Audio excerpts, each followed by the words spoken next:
Hi, good morning. ത്വമേവ മാതാ ച പിതാ ത്വമേവ ബന്ധുശ്ച സഖാ ത്വമേവ വിദ്യാ ദ്രവിണം ത്വമേവ സർവം മമ ദേവദേവ.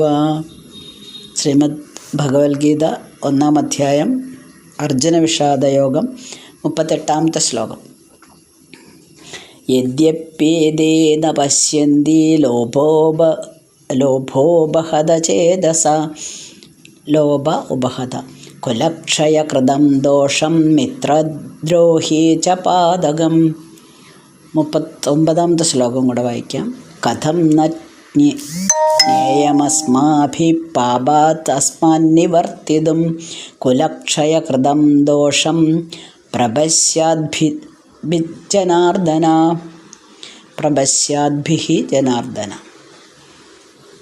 2 ശ്ലോകങ്ങളാണ് വായിച്ചത്. കുലം കെടുക്കുമീ ദോഷം സുഹൃദ്വഞ്ചനയെന്നിവ കൊതിതൊള്ളുന്ന ചിത്തത്തിൽ അവർ ഓർപ്പീല മാധവ. കുലത്തിൻ്റെ കളങ്കത്തെ നലം മുന്നോട്ടു കാണുകയാൽ കുലദോഷജ്ഞരാ നമ്മൾ നിലകൊള്ളുന്നതെങ്ങനെ. ഈ 2 പദ്യത്തിൽ പറഞ്ഞത് ഒന്ന് കൗരവരെ കമ്പയർ ചെയ്യാണ്. കൗരവരെ ചിലപ്പോൾ മറ്റുള്ള ജനങ്ങൾ, കൗരവർന്ന് എടുത്ത് പറയുന്നില്ലെങ്കിലും ദുർവാസനകളെ കൊണ്ട് ബുദ്ധി മറഞ്ഞിരിക്കുന്നവർ, സുഹൃത്തുക്കളോടൊക്കെ ക്രൂരത കാണിക്കുന്നതിലും കുടുംബ ബന്ധങ്ങളെ നശിപ്പിക്കുന്നതിലും പാപമുണ്ടെന്ന് അറിയാൻ കഴിയുണ്ടാവില്ല ചിലപ്പോൾ അവർക്ക്. ചില ആൾക്കാർക്ക് കണ്ണിലിരുട്ട് നിറഞ്ഞിരിക്കുന്നവരുണ്ടല്ലോ, അതായത് ഇപ്പോൾ കൗരവരെയാണ് പറയുന്നത്. കണ്ണിലിരുട്ട് നിറഞ്ഞിരിക്കുന്ന അവർക്ക് ചിലപ്പോൾ ഇതൊക്കെ തെറ്റാണെന്ന് തോന്നുന്നുണ്ടാവില്ല, അവരതിനെ പറ്റിയിട്ട് ഓർക്കുന്നുണ്ടാവില്ല. അതുകൊണ്ടായിരിക്കാം ചിലപ്പോൾ അവർ ഈ യുദ്ധത്തിന് വേണ്ടിയിട്ട് തയ്യാറെടുക്കുന്നത്. ഇങ്ങനെ ഒരു കാര്യം അവർ ചിന്തിക്കുന്നേ ഉണ്ടാവില്ല. അത് സത്യമാണല്ലോ, കാരണം കൗരവന്മാർ ചിന്തിക്കുന്നില്ല. കൗരവന്മാർ തങ്ങളുടെ ജയം, എൻ്റെ ജയം എന്ന് മാത്രമേ കാക്ഷിക്കുന്നുള്ളൂ. പക്ഷെ അർജുനൻ പറയുകയാണ്, എനിക്കതല്ല, എനിക്കങ്ങനെയല്ല, എനിക്കെല്ലാവരും വേണം. നമുക്കിതെല്ലാം അറിയാലോ, എല്ലാ ബന്ധുജനങ്ങളും വേണമെന്നും എല്ലാത്തിൻ്റെയും കുലധർമ്മങ്ങളെ പറ്റിയിട്ടൊക്കെ നമുക്കറിയാലോ. പിന്നെ ഇതൊക്കെ അറിഞ്ഞിട്ടും നമ്മളെന്തിനാണ് യുദ്ധത്തിന് പോകുന്നത് എന്ന് ചോദിക്കുകയാണ്. അപ്പോൾ നമ്മൾ രണ്ടുപേരും തമ്മിൽ നല്ല പൂരമായിട്ടുള്ള നല്ല അതിശക്തമായിട്ടുള്ള വഴക്കുണ്ടാവുന്ന സമയത്ത് ചില ആൾക്കാരില്ലേ ഉറക്ക പറയുമല്ലേ, തല്ലുകൂടുമ്പം അല്ലെങ്കിൽ വഴക്കിടുമ്പം. അപ്പോൾ ഉറക്ക പറഞ്ഞുകൊണ്ട് അവർ ജയിക്കുമോ? ഇല്ലല്ലോ, ശക്തിയുള്ളവനല്ലേ ജയിക്കുള്ളൂ. അപ്പോൾ അക്രമം അങ്ങേയറ്റത്ത് എത്തുമ്പോൾ ഒരാൾ അതിലൊന്ന് താന്നു കൊടുത്തിട്ടുണ്ടെങ്കിൽ ചിലപ്പോൾ ആ വഴക്ക് അവിടെ തീർന്നു പോവും.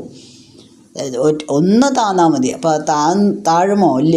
കാരണം എന്താ വെച്ചാൽ, ഞാൻ മറ്റുള്ള ജനങ്ങളുടെ മുന്നിൽ ഒന്നിനും കൊള്ളാത്തവനായി മാറില്ലേ എന്നാണ് അയാളുടെ ചിന്താഗതി. അതുകൊണ്ട് അയാൾ താഴില്ല. അതേസമയത്ത് നമ്മളവിടെ താഴ്ന്നു കൊടുക്കുകയാണെങ്കിൽ നമ്മൾ ഈശ്വരൻ്റെ മുന്നിൽ കുറച്ച് ഒരു പടിയും കൂടെ ഈശ്വരനോട് അടുക്കുകയാണ് ചെയ്യുക. അപ്പോൾ അതേപോലെ തന്നെ നമ്മളുടെ കയ്യിലുള്ള, അതായത് നമ്മൾ ഈ വഴക്ക് നടക്കുമ്പോൾ ഇങ്ങനെ ചെയ്യുന്ന അതേപോലെ തന്നെ നമ്മൾ ഈശ്വരനെ അറിയാനാണല്ലോ ശ്രമിക്കുന്നത്. അപ്പോൾ അർജുനൻ മാത്രം പിന്മാറിയാൽ ഈ യുദ്ധം നടക്കാതിരിക്കുമോ? ഇല്ല.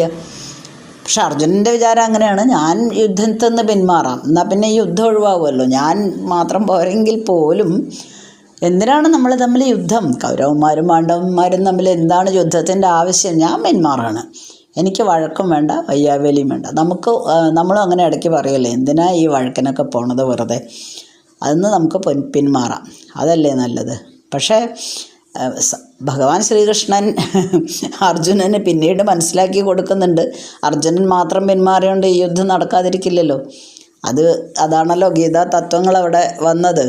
അപ്പം അർജുനനൊരു കുറച്ച് ഓവർ ആത്മവിശ്വാസമുണ്ട്. ഇതൊക്കെ എനിക്ക് അറിയുന്ന കാര്യമാണ്. അതായത് ഈ കുലധർമ്മങ്ങൾ നശിക്കുന്നും കുലമില്ലാണ്ടാവുന്നും ബാക്കി സ്വജനങ്ങളെ കൊന്നിട്ട് എനിക്ക് മനസ്സമാധാനം കിട്ടില്ല എന്നും എല്ലാ കാര്യങ്ങളും എനിക്കിതെല്ലാം അറിയാം. പിന്നെ ഞാൻ എന്തിനാണ് യുദ്ധത്തിന് പോകുന്നത്? അപ്പോൾ എല്ലാം ഞാനാണ് നിശ്ചയിക്കുന്നത്. ഞാൻ വരുന്നില്ല യുദ്ധത്തിന്, അത് നിശ്ചയിക്കുകയാണ്, അവിടെ ഉറപ്പിക്കുകയാണ്, ഞാൻ എന്തായാലും യുദ്ധത്തിന് വരുന്നില്ല, നിങ്ങളെങ്ങനെയാച്ചാൽ ചെയ്തോ എന്നുള്ളത്. അപ്പോൾ അങ്ങനെ ആ ഒരു ബോധമുണ്ടല്ലോ, ആ ബോധം കൂടെ അർജുനനിൽ ഉടലെടുക്കുമ്പോൾ അതും കൂടെ തകർക്കണം എന്നുള്ള ആഗ്രഹം കൃഷ്ണനുണ്ട്.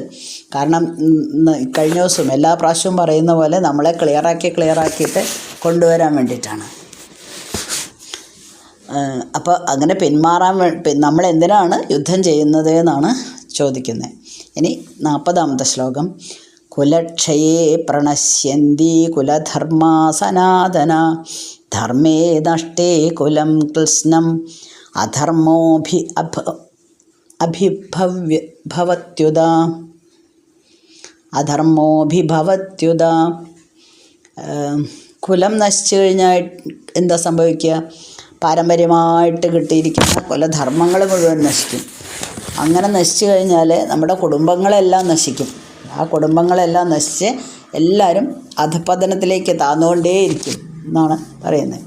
അപ്പം നമ്മുടെയൊക്കെ തറവാടുകളിലൊക്കെ പണ്ട് കാരണവന്മാരുണ്ടാവില്ലേ, എല്ലാവർക്കും മുത്തശ്ശനെയോ വലിയ അമ്മാമനെയോ അങ്ങനെ ആരെങ്കിലും ഒരാളെ കൺട്രോൾ ചെയ്യാനുണ്ടാവും. അപ്പോൾ അവരാണ് നമ്മൾ ചെറിയ കുട്ടികളായിരിക്കുമ്പോൾ തന്നെ നമ്മളെ നല്ല ശീലങ്ങൾ, ഓരോരോ ശീലങ്ങൾ പഠിപ്പിക്കുന്നത്. അവർ പറഞ്ഞു തരുന്നത് എപ്പോഴും നല്ല നല്ല കാര്യങ്ങളായിരിക്കും, നല്ല ശീലം. നമ്മൾ അതിലനുസരിച്ച് ഇങ്ങനെ ജീവിച്ചോളും. അത് അവർക്കും അറിയാം. കാരണം നല്ല നല്ല കാര്യങ്ങളാണ് അത് ഓരോരോ കുലത്തിൻ്റെ മഹിമയാണ്. ഓരോ കുലത്തിലും അവരവരുടേതായിട്ടുള്ള നിയമം ഉണ്ടാവും. അപ്പോൾ അതിനനുസരിച്ച് അവരോരോ നിയമങ്ങൾ വയ്ക്കും, നമ്മൾ അതിനനുസരിച്ച് ജീവിക്കുകയും ചെയ്യും. വളരെ ആ ധർമ്മങ്ങൾ അല്ലെങ്കിൽ ഈ കുലത്തിൻ്റെ ധർമ്മങ്ങൾ പരിപാലിക്കാൻ നമ്മുടെ കടമയാണല്ലോ. പക്ഷേ ഇവിടെ എന്താ സംഭവിക്കാൻ പോണത്? കുലം നശിക്കാൻ പോവാണ്. കുലം നശിച്ചു കഴിഞ്ഞാൽ കുലധർമ്മങ്ങൾ മുഴുവനും നശിക്കും.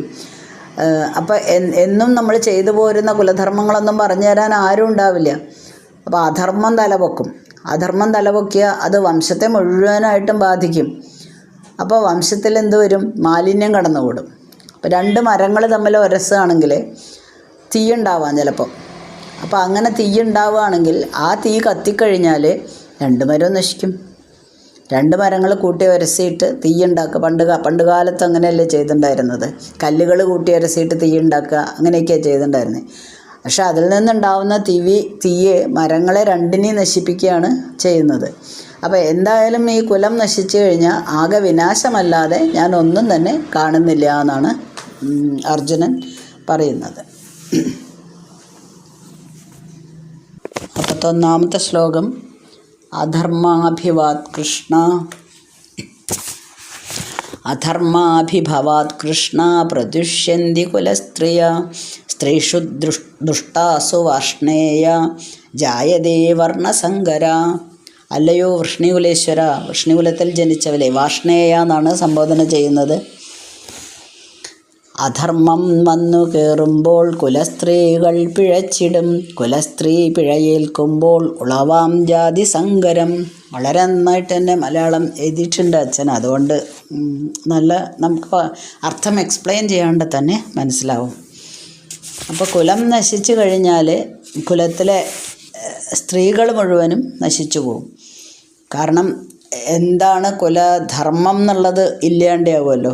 അപ്പോൾ സ്ത്രീകൾ കുറച്ച് ദുഷ്ട മാർഗങ്ങളിൽ കൂടെയൊക്കെ സഞ്ചരിച്ചു എന്ന് വരും. അപ്പോൾ എന്താ ഉണ്ടാവുക? സ്ത്രീകൾ അങ്ങനെ പോയി കഴിഞ്ഞാൽ ജാതിയിൽ സങ്കരം സംഭവിക്കും. അതായത് മറ്റ് ജാതികൾ ഈ കുലത്തിലേക്ക് വരും. അങ്ങനെ വന്നു കഴിഞ്ഞാൽ അപ്പോൾ വീണ്ടും അത് പൂർവികരെ മുഴുവനും എഫക്റ്റ് ചെയ്യും. അല്ലെങ്കിൽ അവരുടെ ധർമ്മങ്ങൾ അവിടെ ഇല്ലാണ്ടായി പോവുമല്ലോ. അതാണ് പറയുന്നത്. അപ്പോൾ നമ്മുടെ കുടുംബത്തിൻ്റേതായിട്ടുള്ള ഒരു ഉണ്ടാവും. ആ സംസ്കാരത്തിലൂടെ നമുക്ക് പോകാൻ പറ്റില്ല. കാരണം അടുത്ത തലമുറ, അതിൻ്റെ അടുത്ത തലമുറയൊക്കെ സങ്കരങ്ങളായിട്ട് വരികയാകുമ്പോൾ സ്ത്രീകൾ നശിക്കുന്നതിലൂടെ പല ആൾക്കാരും വന്നു കൂടുമ്പോൾ ഈ ധർമ്മങ്ങളെല്ലാം നശിച്ചു പോകും. ഇതൊക്കെ നമുക്ക് അറിയുന്ന കാര്യങ്ങളാണ്. ഈ അധർമ്മം അങ്ങനെ മുഴുത്താൽ അത് ഒരു വംശം മുഴുവനായിട്ടും നശിപ്പിക്കും, ഒരു ഗോത്രം മുഴുവനായിട്ടും നശിപ്പിക്കും. ഒരു തെരുവിലുള്ള ഒരു വീടിന് തീ പിടിച്ചാൽ അത് കെടുത്തിയിട്ടില്ലെങ്കിൽ എല്ലാ വീടുകളും കത്തിപ്പോവും. അതുപോലെ അധർമ്മം രാജ്യത്ത് വ്യാപിക്കും, ഗോത്രത്തിൽ വ്യാപിക്കും, രാജ്യമൊട്ടാകെ വ്യാപിക്കും. എന്തിനാണ് നമ്മളിതിന് നിൽക്കുന്നതെന്ന് വീണ്ടും ഒന്നുകൂടെ ചോദിക്കുകയാണ്. ശ്രീകൃഷ്ണ ഭഗവാൻ ഇതെല്ലാം കേട്ടിട്ടും ഒന്നും മിണ്ടാതെയാണ് നിൽക്കുന്നത്. കാരണം അദ്ദേഹത്തിന് എല്ലാം അറിയാലോ. അർജുനൻ പറയാനുള്ളത്രയൊക്കെ പറഞ്ഞോട്ടെ, കുഴപ്പമില്ല എന്നുള്ള അർത്ഥത്തിൽ ഇങ്ങനെ മിണ്ടാതെ നിൽക്കുകയാണ്. സങ്കരോ നഗര 42ാമത്തെ ശ്ലോകം. സങ്കരോ നരകായൈവ കുലഘ്നാനാം കുലസ്യ ച പതന്തി പിതരോ ഹ്യേഷാം ലുപ്തപിണ്ഡോദകക്രിയ. വീണ്ടും ഒന്നും കൂടെ അത് തന്നെ പറയാണ്. സങ്കരം നരകം തീർക്കും കുലത്തിനും കുലഘ്നനും പിണ്ഡോദകം ലഭിക്കാതെ പിതൃവർഗം പതിച്ചിടും. നമ്മുടെ പൂർവികരൊക്കെ മരിച്ചു കഴിഞ്ഞാൽ പിതൃകർമ്മം ചെയ്യാറുണ്ടല്ലോ, അങ്ങനത്തതൊക്കെ ഇല്ലാണ്ടായി പോവും. കുലം നശിച്ച് കുലധർമ്മം എന്താണെന്ന് അറിയില്ലല്ലോ. അപ്പോൾ പിതൃകർമ്മങ്ങളൊന്നും നടക്കില്ല. അവരൊക്കെ ഈ പിണ്ഡോദകം ലഭിക്കാതെ നരകത്തിൽ പതിക്കും എന്നാണ്. അങ്ങനെയൊക്കെ ഉണ്ടാവും. ഇങ്ങനെയുള്ള നാശങ്ങളൊക്കെ പറഞ്ഞു കൊടുക്കുകയാണ്. അർജുനൻ തനിക്കെല്ലാം അറിയാം, ഞാനാണ് ഈ കാര്യങ്ങളൊക്കെ നിശ്ചയിക്കുന്നതെന്നുള്ള രീതിയിൽ ഇങ്ങനെ പറയാം. അതായത് എനിക്കിതിനോടൊന്നും താല്പര്യമില്ല. ഓരോന്നിനും ഓരോരോ താൻ എന്തുകൊണ്ടാണ് യുദ്ധത്തിൽ നിന്ന് പിന്മാറുന്നത് എന്നുള്ളത് ഓരോരോ കാര്യങ്ങൾ പറഞ്ഞ് സമർത്ഥിക്കുകയാണ്. ചില ആൾക്കാർ അങ്ങനെയല്ലേ, അവരെ തോൽക്കാൻ അവരൊരിക്കലും മനസ്സ് കാണിക്കില്ല. അപ്പോൾ അവരെന്ത് ചെയ്യും, വാദപ്രതിവാദങ്ങൾ തുടങ്ങിക്കഴിഞ്ഞാൽ ഞാൻ പിടിച്ച മുയലിന് 3 കൊമ്പ് എന്ന് പറയുന്ന അതേപോലെ തന്നെ ഞാൻ പറയുന്നതെല്ലാം എന്തുകൊണ്ടാണ് ഞാൻ അങ്ങനെ പറയുന്നത് എന്നിങ്ങനെ എക്സ്പ്ലെയിൻ ചെയ്തുകൊണ്ടേയിരിക്കും.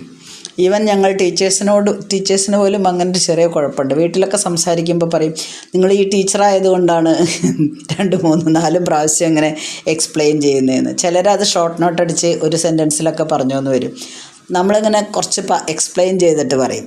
അപ്പോൾ പറയും, നിങ്ങൾ ടീച്ചേഴ്സിന് ഇങ്ങനെ ഒരു കുഴപ്പമുണ്ട്, അതിങ്ങനെ എക്സ്പ്ലെയിൻ ചെയ്തുകൊണ്ടേയിരിക്കുന്നത്. അതേപോലെ അർജുനൻ ഇങ്ങനെ എക്സ്പ്ലെയിൻ ചെയ്തുകൊണ്ടേയിരിക്കുകയാണ്, ഓരോന്നും എക്സ്പ്ലെയിൻ ചെയ്തുകൊണ്ടേയിരിക്കുകയാണ്. കാരണം ഞാൻ അതുകൊണ്ടാണ് യുദ്ധം ചെയ്യുന്നില്ല പറയണത്, ഇന്ന കാരണം കൊണ്ടാണ് ഓരോ കാര്യങ്ങളും പറഞ്ഞുകൊണ്ടിരിക്കുകയാണ്. ദോഷൈരേതൈ കുലഘ്നാനാം വർണ്ണസങ്കരകാരകൈ ഉത്സാദ്യന്തേ ജാതിധർമ്മ കുലധർമ്മശ്ച ശാശ്വത. 43ാമത്തെ ശ്ലോകമാണ്. കുലം കെടുത്തും ഈ ജാതി കലർപ്പിൽ കുലധർമ്മവും ജാത്യാചാരങ്ങളെല്ലാതും മർത്യവർഗം ത്യജിച്ചിടും. വീണ്ടും അത് തന്നെ ഒന്നും കൂടെ ഉറപ്പിക്കുകയാണ്. കുലത്തിനെ പറ്റിയിട്ട് തന്നെയാണ് പറയുന്നത്. അപ്പോൾ ആചാരാനുഷ്ഠാനങ്ങൾ ഉണ്ടല്ലോ, ചില ആചാരാനുഷ്ഠാനങ്ങൾ നമ്മളെ പൂർവികർ പഠിപ്പിച്ച് തന്നത് നമ്മൾ ഈ ചെറിയ ക്ലാസ്സിൽ അക്ഷരം എഴുതാൻ പഠിക്കുന്ന മാതിരിയാണ്. അപ്പോൾ അത് നമ്മൾക്ക് ആദ്യം അത്യാവശ്യമാണ്. ഇപ്പോൾ അതായത് ജസ്റ്റ് ഒരു 1-2 വയസ്സായ ഒരു കുട്ടി അമ്പലത്തിൽ പോകുമ്പോൾ മോനെ കൈകൂപ്പു, ഭഗവാനെ നന്നായി പ്രാർത്ഥിക്കുമെന്ന് നമ്മൾ പറഞ്ഞു കൊടുക്കും. അത് നമ്മളൊരു ചിട്ട ഉണ്ടാക്കി കൊടുക്കുകയാണ്. ആ കുട്ടി വലുതാവുമ്പോൾ ആ കുട്ടി സ്വയം ചിന്തിച്ച് തീരുമാനം എടുക്കണു. അപ്പോഴാണ് അവർക്ക് മനസ്സിലാവുന്നത് ഭഗവാനെ പ്രാർത്ഥിക്കേണ്ടതെന്നല്ല, ഭഗവാനെ പ്രാർത്ഥിക്കുക എന്ന് പറഞ്ഞാൽ അതിൻ്റെ ലെവൽ മാറും അവരുടെ. കാരണം എന്താ വെച്ചാൽ ആദ്യം നമ്മൾ പറഞ്ഞു കൊടുക്കുന്ന എല്ലാ നല്ല കാര്യങ്ങളും അവരുടെ മനസ്സിൽ അവിടെ തന്നെ കിടക്കും. പക്ഷേ പിന്നീട് അവർ സ്വന്തമായിട്ട് ചിന്തിക്കാനൊക്കെ തുടങ്ങുമ്പോൾ ഈ പ്രാർത്ഥിക്കുന്നവരും ഈ ചെറുപ്പത്തിലെ പ്രാർത്ഥിക്കുന്നവരും ഭാവിയിൽ എന്തായി മാറുന്നുണ്ട്, ഭഗവാനെ നിന്ദിക്കുന്നവരായിട്ടും മാറുന്നുണ്ട്. അപ്പോൾ ഓരോന്നിനെയും അവർ ആചാരാനുഷ്ഠാനങ്ങളെ മുഴുവൻ പഠിച്ചുകൊണ്ട് അതിൻ്റെ നന്മയും തിന്മയും വേർതിരിച്ചെടുക്കണം. ചിലർ വലുതായി കഴിഞ്ഞാൽ അതിനെ തിന്മയിലേക്ക് മാത്രം, അതായത് ചീത്ത തരത്തിൽ മാത്രം വ്യാഖ്യാനിച്ച് യുക്തിവാദികളായിട്ട് മാറും. മറ്റു ചിലരാണെങ്കിലോ അതിനെ ഓവറായിട്ട്, അതായത് അധികമായിട്ട് അന്ധമായിട്ട് വിശ്വസിക്കുകയും ചെയ്യും. ചിട്ടകൾ വേണം, എല്ലാം വേണം. പക്ഷേ അത് അധികമായാൽ അമൃതം വിഷം എന്നാണ്. ചിലർക്ക് ഭയങ്കരമായിട്ടുള്ളൊരു ഭ്രാന്ത് വരും. എല്ലാതും ഇങ്ങനെ അയ്യോ അങ്ങോട്ട് തിരിഞ്ഞാൽ പേടി, ഈശോ എന്താണ് ഈ സംഭവിക്കുക, തെക്കോട്ട് തിരിഞ്ഞു, കിഴക്കോട്ട് തിരിഞ്ഞു, പടിഞ്ഞാട്ട് തിരിഞ്ഞു, എൻ്റെ ഭഗവാനെ നാളെ ഞാൻ രാവിലെ ഇത് ഇറങ്ങുമ്പോൾ ഇത് ശകുനം കണ്ടു, ഇനിയിപ്പോൾ എന്ത് സംഭവിക്കും. അന്നങ്ങനെ അന്ധവിശ്വാസങ്ങളുടെ ഒരു കൂടുണ്ടാവും അവരിൽ. അങ്ങനത്തെ ഇപ്പോൾ ചിലപ്പോൾ പറയില്ലേ വെള്ളിയാഴ്ച പോകാൻ പാടില്ല, ശനിയാഴ്ച വരാൻ പാടില്ല, അങ്ങനെയൊക്കെ കുറേ നിയമങ്ങളുണ്ടല്ലോ. ഞാൻ ഇതിലൊന്നും വിശ്വസിക്കുന്നില്ല കേട്ടോ. കാരണം എന്താ വെച്ചാൽ അതിലൊന്നും യാതൊരു അർത്ഥം എനിക്ക് തോന്നാറുമില്ല. അപ്പം നമ്മൾ അങ്ങനെ അന്ധവിശ്വാസം കൂടാതെ, പക്ഷെ നിന്ദിക്കണ്ട, അത് നമ്മൾ അതിൻ്റെ നല്ല കാര്യങ്ങൾ എടുക്കുക. എന്തെങ്കിലും കാര്യം അച്ഛൻ പണ്ട് പറയുമായിരുന്നു, അമ്പലത്തിൽ പോയിട്ട് എന്തെങ്കിലും പുഷ്പാഞ്ജലി കഴിക്കുമ്പോൾ അച്ഛൻ പറയും, എടി ആ പുഷ്പാഞ്ജലിക്കുള്ള പൈസ എനിക്ക് തന്നിട്ട് പോയിക്കോട്ടോ, നീ പിന്നെ അവിടെ ആരും ഭഗവാനൊന്നും വഴിപാട് ചോദിക്കുന്നില്ല. അങ്ങനെയല്ല, പക്ഷേ വേറൊരു സ്ഥലത്ത് വായിച്ചിട്ടുണ്ട്, ഒരു തൊട്ടെങ്കിലും എന്തെങ്കിലും ഒരു തുളസിപ്പൂവെങ്കിലും ഒരു പൂവെങ്കിലും അല്ലെങ്കിൽ എന്തെങ്കിലും നമ്മൾ ഭഗവാന് സമർപ്പിച്ച് മാത്രമേ ഭഗവാനെ തൊഴാവൂ എന്നും പഠിച്ചിട്ടുണ്ട്, വായിച്ചിട്ടുണ്ട്. അത് ഞാൻ വലുതായപ്പോൾ വായിച്ചിട്ടുള്ളതാണ്. അപ്പോൾ അച്ഛനങ്ങനെ കളിയാക്കും, അതായത് ഭഗവാൻ പൈസ ചോദിക്കുന്നില്ലല്ലോ, അതിന് ഓവറായിട്ട് നിങ്ങൾ ചെയ്യരുത്. അതായത് 1,00,000 രൂപ അല്ലെങ്കിൽ നമ്മളിപ്പോൾ ഓരോ കാര്യങ്ങൾക്ക് വിഷമം വരുമ്പോഴും ജ്യോത്സ്യനെയൊക്കെ കണ്ടാലും നമുക്ക് എന്താ പ്രശ്നം എന്നുള്ളത് കേട്ട് കഴിഞ്ഞാൽ അവർ പറയുന്ന പരിഹാരം എന്തായിരിക്കും? ഒരു 10,000-50,000 രൂപയുടെ ഒരു പൂജയോ അല്ലെങ്കിൽ അതിനേക്കാൾ വലുത് വലിയ കാര്യങ്ങളായിരിക്കും പറയാം. അപ്പോൾ അത് ചെയ്തതുകൊണ്ട് നമ്മുടെ ജാതകദോഷം മാറുമൊന്നുമില്ല. ജാതകത്തിൽ നമുക്കറിയാലോ, പിന്നെ ഗ്രഹനിലയൊക്കെ നോക്കുമ്പോൾ ഓരോ കള്ളിയിൽ നിന്നും ഓരോന്നും മറ്റേ കള്ളികളിലേക്ക് ചാടുമ്പോൾ നമ്മുടെ കാലങ്ങൾ മാറും. ശനി വരും, വ്യാഴം വരും, ബുധൻ വരും, ശുക്രൻ വരും, എല്ലാവരും വരും. ആ വരുന്നതിൽ കുറച്ച് ദോഷങ്ങളുണ്ടാവും, അത് നമ്മൾ അനുഭവിച്ച് തന്നെ പറ്റുള്ളൂ. താൻ നിരന്തരം ചെയ്യുന്ന കർമ്മങ്ങൾ താൻ അനുഭവിച്ച് ഇടുകന്നേ വരൂ എന്നാണ്. അപ്പോൾ അത് നമ്മൾ അംഗീകരിച്ചേ പറ്റൂ. കാര്യം എന്ത് തന്നെ ആയാലും അത് അംഗീകരിക്കാൻ ചിലർക്ക് ഭയങ്കര മടിയാണ്. അപ്പോഴാണ് അവർ പറയണത്, അയ്യോ എന്താ എനിക്ക് മാർക്ക് കുറഞ്ഞ്, അതെൻ്റെ ജാതകദോഷം, അല്ലാണ്ട് എന്താ ഈ സമയത്ത് എനിക്ക് ഭയങ്കര ദോഷം. അത് ചില അമ്മമാരാണെങ്കിൽ അത് കുട്ടികളുടെ തലയിൽ ഇട്ട് കൊടുക്കുകയും ചെയ്യും, അതുകൊണ്ടാണ് നീ പഠിച്ചാൽ നന്നാവാത്തതെന്നൊക്കെ. അതൊന്നുമല്ല, കുട്ടി ശരിക്കും പഠിക്കാഞ്ഞിട്ട് തന്നെയാണ് നന്നാവാത്തത്.